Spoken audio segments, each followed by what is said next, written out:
गर्मियों का समय था। उत्तर प्रदेश के एक सुदूर इलाके में स्थित था बिशनपुर गांव। ये गांव बाहर से देखने पर तो बिल्कुल सामान्य था। खेत, कच्चे घर, मंदिर और पगडंडी से जुड़ी गलियां, लेकिन इसके बीचों बीच था एक वीरान कुआं, जिसे गांव वाले प्यासा कुआं कहते थे। वर्षों से कोई उसमें झांकता तक नहीं था। रवि वहीं खड़ा होकर उस कुएं में झांक रहा होता है। तभी वहां एक बुजुर्ग आता है। ए लड़के, क्या झांक रहा है अंदर? रवि डर जाता है। कुछ नहीं बाबा, बस ऐसे ही। चल भाग यहाँ से, और कभी इधर आना भी मत। तभी वहाँ गांव में आई नई टीचर जा रही होती है। क्या हुआ बाबा, क्यों बच्चे पर गुस्सा कर रहे हो? क्या किया उसने? अरे कुएं में झांक रहा है, कितनी बार मना किया कुएं में मत देखो, फिर भी। अच्छा हाँ, गिर सकता था वो। गिरने की बात नहीं है बेटा, कहते हैं कि जब भी कोई उस कुएं के पास प्यासा जाता है तो कोई सफेद कपड़ों में लिपटा बूढ़ा आदमी उसके सामने आ खड़ा होता है और कहता है पानी पियोगे, और अगर कोई हाँ कह दे तो वो दोबारा कभी दिखता ही नहीं। इस बात को मजाक मान रही हो? बनाओ मजाक बनाओ, जब एक दिन कुछ होगा तो मुझे मत कहना बताया ही नहीं। बुजुर्ग ये बोलते हुए वहाँ से चले गए। अरे लेकिन मैंने तो कुछ कहा ही नहीं है। कमाल है यहाँ के लोग भी। फिर एक दिन अचानक ही रविंद्र नाम का लड़का गायब हो गया। रविंद्र गांव के ही स्कूल में पढ़ने वाला होशियार बच्चा था। एक दिन दोपहर में क्रिकेट खेलते हुए प्यास लगने पर वो खेतों से होते हुए प्यासा कुआं की तरफ चला गया। उसके दोस्तों ने उसे जाते देखा था। उन्होंने उसकी आवाज भी सुनी थी, पर वो कभी वापस नहीं आया।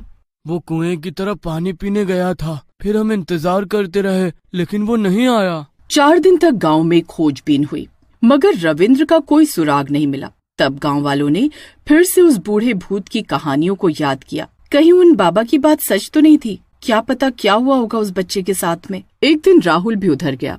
मम्मी तो मना करती है, लेकिन अभी घर बहुत दूर है और प्यास भी लगी है। बस एक बार पानी पी लेता हूँ, कुछ भी नहीं होगा। लेकिन उसके बाद राहुल भी नहीं लौटा। इसके बाद घटनाएं तेज हो गई। 1 महीने के भीतर 3 और लोग गायब हो गए। हर किसी ने गायब होने से पहले पानी की बात कही थी। मैंने कहा था, लेकिन मेरी यहाँ सुनता ही कौन है? गांव में हलचल मच गई। लोग कुएं के पास जाना तो दूर, उसका नाम लेने से भी डरने लगे। बच्चे डर के मारे शाम से पहले ही घर लौट आते। स्कूल बंद हो गया और हर शख्स किसी अनहोनी की आशंका में जीने लगा। बिशनपुर में गर्मियों की छुट्टियों में एक नया लड़का आया, अर्जुन, जो लखनऊ का रहने वाला था। वो अपने मामा के यहाँ गर्मियां बिताने आया था। अर्जुन साहसी था, शहरी लड़का था और डर की कहानियों को सिर्फ मनगढ़ंत किस्से मानता था। जब उसने गांव में रविंद्र और अन्य लोगों के गायब होने की बात सुनी तो उसकी रुचि बढ़ी। उसने मामा से पूछा, मामा, ये सब लोग कुएं के पास क्यों गए थे और वहाँ क्या खास है? मामा ने गुस्से में कहा, उस कुएं के बारे में मत पूछ अर्जुन, वो जगह अब शगुनी है। जो वहाँ गया वापस नहीं आया। पर अर्जुन को अब और भी ज्यादा जानना था। अर्जुन ने एक रात अपने दोस्त दीपक और छोटू के साथ तय किया कि वे कुएं तक जाएंगे और सच्चाई जानेंगे, और रात 11 बजे चुपचाप घर से निकले। खेत पार करते हुए वे कुएं के पास पहुँचे। यहाँ तो कोई नहीं है। कुएं के पास हवा अचानक ठंडी हो गई। चारों तरफ सन्नाटा था, जैसे कुछ देख रहा हो। तभी अर्जुन ने देखा, एक बूढ़ा आदमी सफेद धोती कुर्ता पहने कुएं के पास खड़ा था। उसने धीमी आवाज में कहा, पानी पियोगे? अर्जुन और उसके दोस्त स्तब्ध रह गए। दीपक और छोटू तो डर के मारे उल्टे पांव भाग गए, मगर अर्जुन कुछ पल वहीं खड़ा रहा। लेकिन जैसे ही बूढ़े ने उसकी ओर एक और कदम बढ़ाया, अर्जुन की हिम्मत जवाब दे गई और वो भी भाग निकला। सुबह गांव में खबर फैल गई कि अर्जुन और उसके दोस्त कुएं तक गए थे। सभी घरों में डर और नाराजगी थी। अर्जुन के मामा ने उसे बहुत डांटा, पर अर्जुन डरने वाला नहीं था। वो अब जान चुका था कि वो भूत असली था। मगर वो कौन था? वो पानी ही क्यों पिलाता था? और जो लोग पानी पीते हैं वे कहाँ जाते हैं? उसने तय किया कि अब वो पीछे नहीं हटेगा। अर्जुन अपने मामा के घर में एक दिन पुरानी चीजें खोज रहा था। छत पर रखी एक लोहे की संदूकची में उसे एक फटी पुरानी, उस पर लिखा था, बिशनपुर जल सेवक, सन 1947। डायरी का पहला पन्ना पढ़ते ही अर्जुन की रूह कांप गई। उसमें लिखा था, मुझे पानी पिलाना अच्छा लगता है। गर्मियों में हर राहगीर को पानी देना मेरा धर्म है। पर एक दिन मैंने पानी में गलती से कुछ ऐसा मिला दिया जिससे रामलाल की बेटी नहीं बची। अब लोग मुझसे डरने लगे हैं। अच्छा, तो ये बात है। उसने भागकर अपने दोस्त दीपक को भी बताया। क्या सच में? गांव वालों ने लक्ष्मी चंद को जहर देने का दोषी मानते हुए उसे पीट पीट कर मार डाला। गुस्से में उसे कुएं में फेंक दिया गया।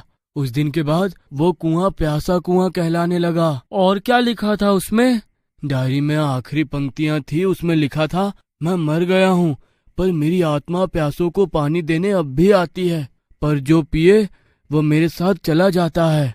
अर्जुन ने ये बात अपने मामा को बताई। पहले तो वो आश्चर्यचकित हो गए कि ये डायरी पहले उन्हें क्यों नहीं मिली। ये सिर्फ आत्मा नहीं, एक अधूरी आत्मा है जिसे समाज ने मार दिया, पर उसका कर्म अधूरा रह गया। खैर, हमें इससे दूर ही रहना चाहिए। लेकिन अर्जुन ने तो योजना बना ली थी। अगली रात पूर्णिमा की थी। वो उस रात कुएं पर लक्ष्मी चंद की डायरी और चंद फूल चढ़ाकर उसकी आत्मा से बात करने जाएगा, परंतु वो पानी नहीं पिएगा, चाहे कुछ हो जाए। वो जानना चाहता था, क्या भूत सिर्फ पानी पिलाना चाहता है या उसके पीछे कोई और अंधेरा रहस्य है?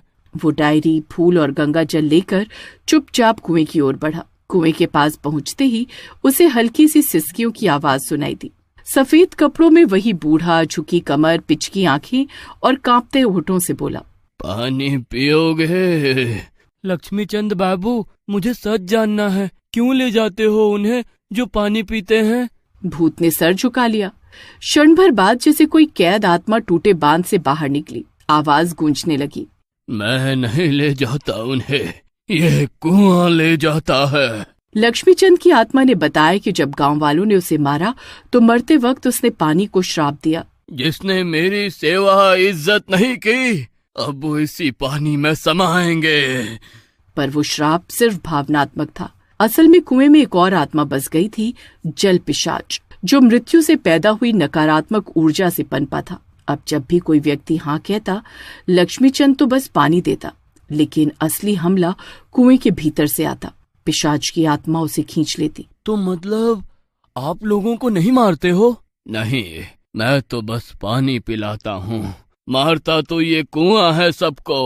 अर्जुन ने फैसला किया कि अब ये खेल खत्म करना होगा। उसने गंगा जल कुएं में छिड़का और लक्ष्मीचंद की डायरी को अग्नि में समर्पित कर दिया।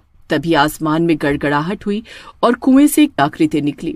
यही है वो जल पिशाच। अर्जुन ने शुद्ध मंत्रों का जाप शुरू किया जो उसने एक तांत्रिक से सीखा था। पिशाच तड़पने लगा और तभी लक्ष्मीचंद की आत्मा ने अर्जुन की आंखों में देखकर कहा, अब समय है मुझे जाने का, धन्यवाद बच्चे।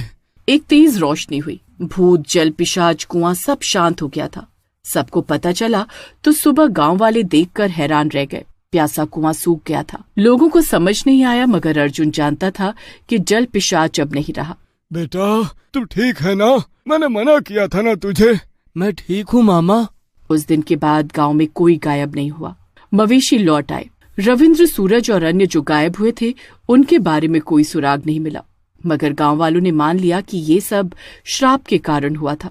अर्जुन का गांव में नाम हो गया। लोग उसे छोटा तांत्रिक कहकर सम्मान देने लगे, पर अर्जुन के मन में हमेशा एक सवाल रहा, क्या वाकई वो आत्मा मुक्त हो गई या बस दब गई? वह लौट गया लखनऊ, मगर डायरी की एक आखिरी पंक्ति उसके जहन में अटकी रह गई थी, जो उस रात दिखी नहीं थी। 1 साल बाद बिशनपुर के स्कूल में एक नया जल सेवक आया। वही सफेद धोती, वही झुकी कमर और वही मुस्कान। पानी पियोगे?